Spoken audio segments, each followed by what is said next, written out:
Hola, ¿qué tal? Aquí estamos nuevamente en su programa Algo que decir. Voy a estar tocando el tema de los límites o cómo estorbar a nuestros hijos. Este programa va a estar dividido en dos partes. En esta primera voy a hablar sobre por qué nos es tan difícil precisamente poner los límites a nuestros hijos, por qué nos cuesta tanto trabajo estorbarlos. Y en la segunda parte voy a hablar precisamente de cómo establecer estos límites. Yo le invito a que que vea las dos partes. Anteriormente estuve hablando sobre el manejo del enojo y creí bien importante primeramente tocar este tema, porque sí creo que en la medida en que usted tenga un mejor control de su carácter, de su ira, de su enojo, va a estar más preparado ahora sí para poder educar a su hijo correctamente, y si es necesario ponerle pues los límites, educarlos, lo hagas no por enojo, sino por las razones correctas, estando bien tranquilo. Entonces, comenzamos. ¿Por qué nos es tan difícil estorbar a nuestros hijos? ¿Por qué nos es tan difícil ponerles límites? En primer lugar, tendríamos que a lo mejor es por miedo a no ser un padre cool, ¿no? No ser confundido con un padre autoritario, o un padre que no es amigo de sus hijos, o un padre que simplemente no le pusieron, pues no sabe hacer lo que nunca aprendió en su propia casa. Déjenme explicarle que es tan importante poner límites a nuestros hijos, porque ellos no nacen sabiendo lo que es correcto y lo que es incorrecto. No nacen sabiendo cómo es la sociedad, cómo, cómo se pueden insertar mejor en un grupo social, cómo se deben comportar en la escuela, cómo deben reaccionar ante sus familiares, cómo les deben respeto sus abuelos, cómo deben comportarse con sus amigos. No lo saben, no nacen sabiendo eso. Es necesario enseñárselos. Usted supongo que tiene una escala de valores que aprendió en su casa, o que a lo mejor ha ido aprendiendo a lo largo de su vida, y que seguramente usted quisiera que sus hijos aplicaran. Pues entonces tiene que enseñárselos. Y para poder enseñárselos no va a ser por intuición que ellos van a aprender. Necesita que usted se los modele, que usted se los enseñe. Y todo esto, la manera de cómo deben afrontar una situación, cómo deben afrontar un problema, qué clase de esposos tienen que ser, qué clase de esposas, qué clase de padres, se logra a través de la educación y de los límites. Entonces, de la manera más sencilla que pueda explicar es: las conductas van a depender si aumentan o disminuyen de las consecuencias que haya cada vez que se emiten. ¿Sí? No tiene mucha ciencia. Luego en la psicología le ponen nombres muy rimbombantes como reforzador, como contingencia, como estímulo aversivo, cosas así muy elaboradas que a lo mejor si usted lee algo con esos términos dice, ay, qué complicado. Pero no, en realidad los límites es algo intuitivo, algo que usted ya vivió, que seguramente vio en su casa. Y todo se limita a que cuando su hijo se comporte de una manera indebida, debe de haber consecuencias a esa conducta, y debe de haber consecuencias acordes a la falta que cometió, y debe encargarse de que esas consecuencias pues realmente sean aversivas para su hijo o bien sean atractivas. ¿Por qué? Porque al hablar de consecuencias no nada más estoy hablando de cosas malas, sino también de cosas buenas. Al yo decir que tiene que haber consecuencias, una conducta es positivas cuando la conducta fue buena, negativas cuando la conducta no es correcta, no estuvo bien. ¿Me explico?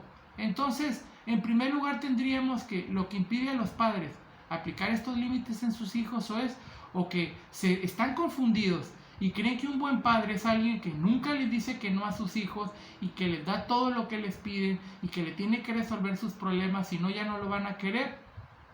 O bien creció en un hogar en donde jamás tuvo límites y no sabe cómo hacerlo.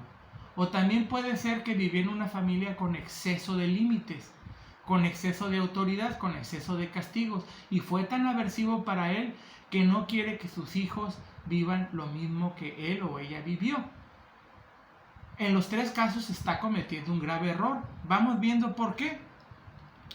Cuando los padres quieren actuar de una forma totalmente diferente a como los educaron a ellos, y por ejemplo no le están poniendo límites a sus hijos porque les causó demasiado dolor, demasiado resentimiento, la forma como los educaron a ellos, a lo mejor de forma muy autoritaria, usted no está pensando realmente en sus hijos, sino sigue clavado en su infancia. Está pensando en usted, pues, por ponérselo en palabras muy sencillas. Y eso no es correcto. Usted debe pensar en el hoy, en el ahora y en esos hijos que ahora sí, para que vea, son su responsabilidad. Muy lamentable lo que le pasó. Muy lamentable si fueron demasiado autoritarios con usted o a lo mejor demasiado permisivos, pero usted tiene que pensar ahora en esos hijos. Haga de cuenta que en esa plastilina que tiene en sus manos y que usted debe formar correctamente. Así que es momento de dejar atrás el pasado y hacer lo correcto. Como dicen, ni tan tan ni muy muy. Así que no sea tan autoritario como lo fueron con ustedes, o no utilice nada más el castigo físico como único método disciplinario porque así lo aplicaron con usted, o tampoco sea tan permisivo. A lo mejor ustedes dejaron que hiciera lo que le diera su gana porque sus padres, qué sé yo, así creyeron que era correcto. Usted no repita lo mismo con sus hijos, pero piense en ellos, ya no piense en su propia historia, haga lo correcto. Para eso déjeme decirle que los hijos que no tienen límites, pues lo más lamentable es que crecen tremendamente egoístas, muy, muy egoístas. ¿Por qué? Porque no respetan reglas por cuanto no les han enseñado a respetar reglas. Entonces les cuesta mucho trabajo insertarse en cualquier lugar donde haya reglas. Y pues hay reglas en todas partes, hay reglas en la escuela, reglas en la iglesia, reglas en el trabajo. Y ese niño no se va a poder acomodar cuando sea un adulto porque creció sin estar acostumbrado a respetar reglas. También si usted a todo le dice que sí, ese niño no conoce lo que es la frustración y va a tener una terrible frustración cuando por primera vez se tope con alguien que le diga que no. Y se va a sentir muy deprimido y se va a sentir que se muere porque no está acostumbrado a manejar la frustración. También son niños en exceso egoístas porque están acostumbrados a pensar en ellos nada más. Y con esto me refiero también al tipo de educación en donde se centran demasiado en el hijo.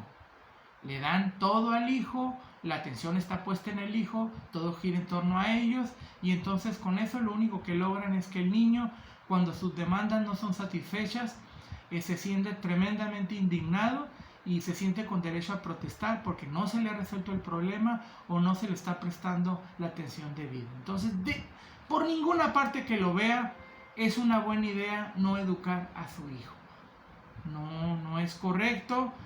Un día lo va a lamentar y es mejor que pues tome el toro por los cuernos y se encargue de cambiar esta situación en este momento en que todavía están chicos y no tratar de manejarlo cuando ya sean adolescentes porque quizá el problema ya se les salió de las manos. También tenemos el caso de los padres que, bueno, como mencioné ahorita, que sobreprotegen a sus hijos porque básicamente no confían en ellos, no confían en sus habilidades e intentan resolverle todos los problemas. Con esto lo único que va a lograr es hacer un hijo conformista, un hijo con muy poca iniciativa, un hijo apocado que se siente con todo el derecho del mundo de indignarse cada vez que no le resuelva la situación. Y pues básicamente lo correcto sería que aprenda a confiar en él y que confíe en ciertas situaciones medidas en que por ensayo y error el niño vaya aprendiendo a decidir y a resolver sus problemas. ¿Cómo va a aprender a resolver sus problemas un niño? Equivocándose, experimentando las consecuencias de su error. Así que preferible que en una situación bien razonada por usted permita que se equivoque y este niño la próxima vez lo haga mejor, que usted todo el tiempo decida por él en su afán de evitarle cualquier daño. También tenemos el caso de los padres que se mantienen al margen de la educación de sus hijos básicamente porque no tienen tiempo, no quieren hacerse tiempo para hacer eso. Tenemos a los padres, como mencioné hace un momento, hijos de padres divorciados donde pues generalmente el varón nada más los ve un día a la semana o un día a la quincena y se las quiere pasar muy bien con ellos, ¿no? Llevarlos al cine, llevarlos a comer, darles regalos, llevarlos a pasear y si se presenta algún problema no quiere corregirlo porque dice, no convivo con mi hijo y el escaso tiempo que voy a convivir con él no lo voy a gastar en disciplinas o en castigos. Eso es un grave error. Hay que hacer lo correcto. Lo mismo el papá, la mamá que trabajan todo el día y entonces el poco tiempo que tienen para convivir con ellos tampoco quieren ponerles disciplina porque tienen remordimiento o bien pues son egoístas y nada más piensan en sus propias necesidades y yo estoy muy cansada, vengo de trabajar, yo estoy muy cansado, vengo de trabajar, fue un día muy ajetreado, ni se te ocurra que ahorita me voy a poner a educar a mi hijo, ¿no? Entonces, no es más que el egoísmo y repito, no hay manera que esto termine bien. Siempre vamos a crear hijos conflictivos, problemáticos, que no respetan reglas y que van a tratar de poner su voluntad y que se van a meter en problemas, precisamente porque en el seno familiar, que es el principal lugar donde se pueden inculcar el respeto, el autodominio, pues no se está haciendo esa labor y van y terminan en la escuela donde son una calamidad, ¿no? Y es el chamaco que no sale de la dirección por cuanto los padres no han sabido ajustarlos en casa, ponerles consecuencias a su conducta. Entonces, ¿cómo le podríamos hacer? ¿Cómo establecemos límites con los hijos? La parte teórica y práctica, ¿qué es lo que nos interesa? ¿Qué puede hacer usted para comenzar a ponerle límites a sus hijos? Eso lo vamos a ver la próxima vez, así que le invito a que pues vea el próximo video. Hasta luego.